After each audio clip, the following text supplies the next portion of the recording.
Hello, Ms. Pratt. So I know there is a new cell phone policy this year. Can you tell us the different steps that we take to discipline kids if they are not following the policy? Sure, Connor.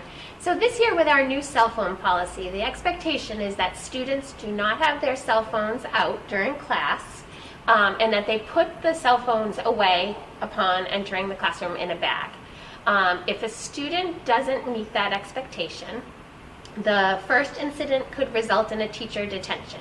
This year that might look a little different because teachers aren't actually having after-school detention. So instead, a teacher would inform a student's assistant principal, and then the assistant principal would follow up with the student directly. The next infraction would result in an office detention. And if it were to happen another time, the assistant principal would work with the student and their family, and a family would be requested to come and pick up the student's device from school. Okay, thank you. So some other things a lot of people are talking about is, do teachers have to give warnings before they can take your phone or give a detention? No, so the expectation is that everybody follows the new policy. It's part of our student handbook. So every year we share our student handbook with students and families and teachers.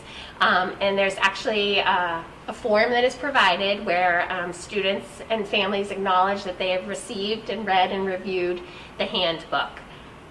So students are expected to know and follow this policy from this moment on.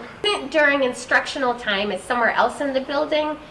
They should not have their cell phone out. So if you were in the guidance office, the nurse's office, the main office, and it was during class time, students shouldn't have cell phones or personal devices. They are allowed during lunch and during passing time. Another good thing to sort of mention is if a student does need to get in touch with a parent or a family member, the phone in the main office is always available. Okay, thank you.